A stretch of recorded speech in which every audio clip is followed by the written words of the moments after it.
Ayah? Ayah tak ada pilihan. Terpaksa minta Dahlia balik. Dalam bisnes, kita jangan terlampau baik sangat. Abah kalau nak guna nama syarikat Wadi untuk ambil alih Teh Timur, Abah kenalah ikut cara Wadi. Kau pergi mana? Ada kerja aku buat. Kau cek awet semalam? Aku tengah cari Dahlia. Aku nak tahu siapa syaitan yang dah hancurkan hidup mak aku. King, semurah tu ke King? Ha? Nilai persahabatan kau dengan aku. Kau kawan dengan aku daripada tadika lah King. Abah tak nak dengar kau ungkit-ungkit lagi. Faham? Kenapa Wadi tak boleh nak ambil tahu? Kenapa Wadi tak boleh nak masuk campur? Bagi tahu Wadi bang, kenapa Abah buat semua ni? Bagi tahu Wadi bang. Ayah tak fikir langsung ke pasal Wadi? Ya, ayah tahu pasal kebun Timur. Kau jangan nak kurang ajar dengan aku. Putri, sombong, Dahlia.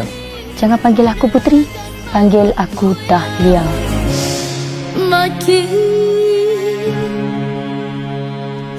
Mewarnaimu hanya di TV1.